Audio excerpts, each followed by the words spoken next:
This is the Urban Astronomer Podcast.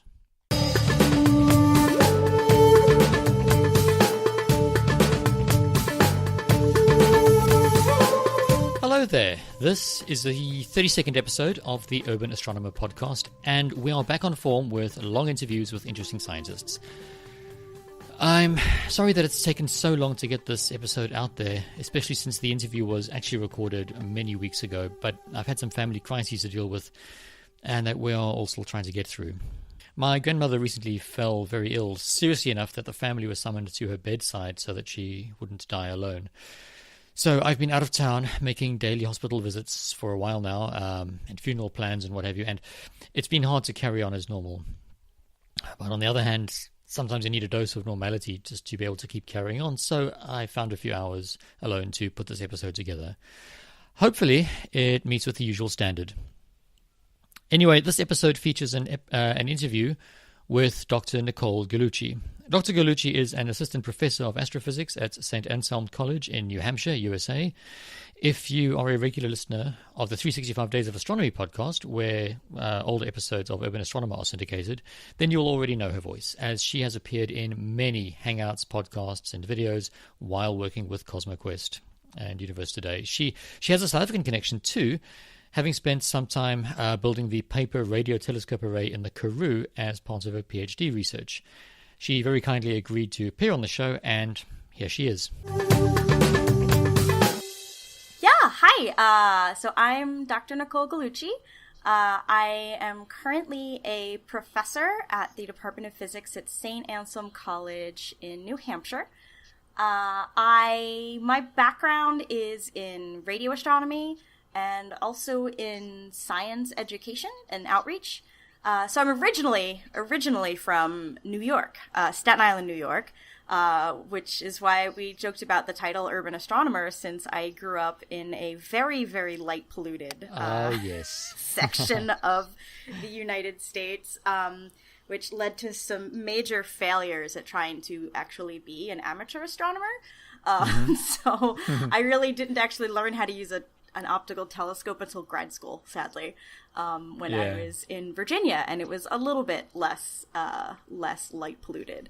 And then so I did the part of I sometimes joke that I do radio astronomy because I was so terrible at optical astronomy because I grew up in New York City.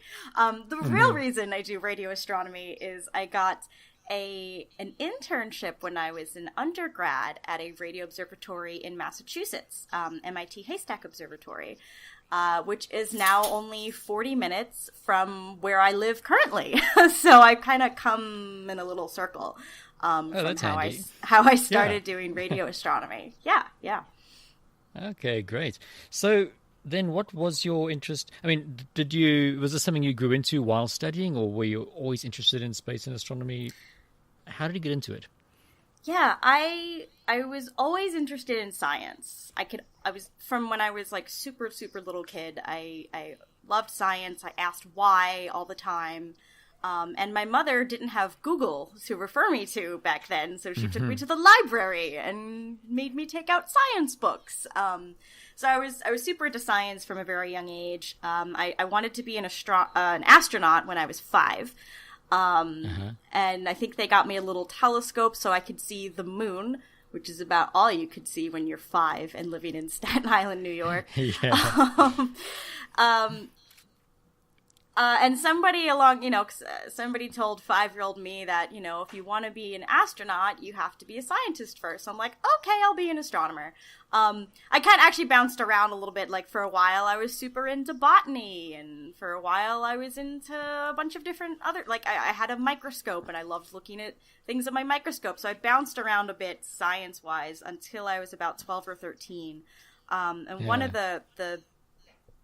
the couple things happened that were my turning point around the same time, and one of them was the Pathfinder lander and Sojourner rover on Mars. That was in 1997, so I was about 13. That was going on, and it was our first successful landing on Mars in however many years, and so it was in the news, and I was super glued to that. And also I saw the movie Contact, based on the Carl Sagan novel, starring Jodie Foster as a radio astronomer who's looking for signals of extraterrestrials. And I clearly remember seeing this scene of like her as a little kid, her character, Ellie Arroway, as a little kid looking at the stars, watching like a meteor shower and deciding she wanted to be an astronomer, and then like growing up to be an astronomer. And that impacted me so much. I was like, oh, she grew up to be an astronomer. Even though it was fiction, I was like, I can do that too. So these days when we talk more about having diversity on screen, like playing scientists or, you know, superheroes, even all kinds of things, like it is so important to see someone that looks like you in that role, even if it's fictional, because that was a big thing. And it just so happened that I ended up doing radio astronomy and working at one of the same observatories that's in that movie, and, you know, taking the iconic picture with the headphones on my head, like from the movie. All just sort of happened to work out that way. But that, you know, I went to school thinking I'm going to be an astronomer because of that movie, in large part. And I had a physics teacher, Miss Sadowski, who is still teaching in New York City, and who encouraged me to stick with it and major in physics when I went to college and all of that. So, yeah, I pretty much set my mind to it kind of early, not even knowing at all what I was getting into, which is the weird part. And it's led me down some interesting paths, doing some really cool stuff. Brilliant. Man, I wish I had such a clear view of what I wanted to do when I was little, you know, because I think I started the same, you know, interested in science and interested in astronauts and what have you, but I was bouncing around from dinosaurs to volcanoes to, I think almost textbook, you know. Yeah. Electronics at one point, yeah. We, when I was in college, so I went to a little liberal arts school in Pennsylvania called Lycoming College, and one of my professors, Dr. Fisher, who's still there teaching, he did a freshman orientation type class. It was like kind of a general topic class. Like I took one in utopian literature, because why not? It's college. Do something fun. He gave one that I was a TA for.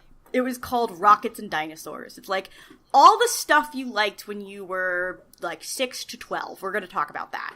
So we talked about rockets and we talked about dinosaurs. And it was super fun because it was just like being little kids again. So that was like the science course that a bunch of people took at that college. But wow, utopian literature, that sounds very interesting. Yeah, I did that as a freshman, and I dressed up as Plato for our presentation. It was a strange time. Wow, interesting. Yeah. So then, so once you'd, well, I don't know exactly what your career progression was. So let's just say, for the sake of the discussion, you can correct me. Once you'd graduated, what was your research interest? I mean, what were you actually using the radio astronomy for? Yeah, so I started in undergrad doing these research experience for undergraduates, which are programs that are popular around the U.S. for students to get some research experience as an undergraduate. And it's especially useful for people like me who are at a small college where you don't have a whole lot of research experiences open to you to like check out something bigger or go to something else, go somewhere else and do research there. So after doing that, I had done one summer at MIT Haystack, and then my advisor from that project introduced me to one of her colleagues who worked at the time at the Very Large Array, New Mexico. So I applied to work with him the next summer, and I got that, and so I worked with him for 2 summers. So I've been working for the National Radio Astronomy Observatory, which is the major radio astronomy observatory in the U.S., out in New Mexico for 2 summers. And that, since I had been really enjoying that, I was like, I want to do radio astronomy for grad school.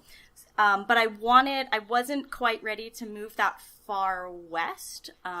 So I applied to, among other places, I applied to the University of Virginia, which is on the East Coast. So it's like 7-hour drive from New York City, where my family was. And that's where the headquarters for the National Radio Astronomy Observatory is. And they also have an observatory in back up. They had an observatory in West Virginia. The observatory is still there, but it's now not managed by the NRAO. It's a slightly separate thing, but it's all the same cool people. Right. It's the Green Bank Telescope, so it's the largest fully steerable radio telescope in the world.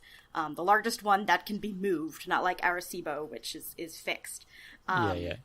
So I got in there and started working. I worked on one project which used the Green Bank Telescope with Jim Bratz, an astronomer out there who is super awesome, and was looking at... I was just kind of like interested in the process. I didn't have any one, and I still actually to this day don't have any one astronomical scientific question that I was like, I must understand this. You know, a lot of astronomers are like, I really want to understand galaxy formation, or I really want to understand black hole dynamics. For me, I think I was drawn to the process of collecting and analyzing data itself. So I ended up doing a focus on instrumentation in radio astronomy, so building radio telescopes. So I've done a little bit of supermassive black holes, and I've done a little bit of megamasers also around black holes.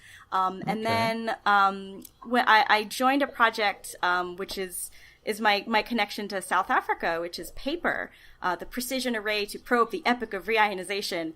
That's the project I ended up joining and doing my PhD dissertation on. So we were designing and building an array of radio telescopes to look for the signal of neutral hydrogen that was around between galaxies during the first epoch of galaxy formation.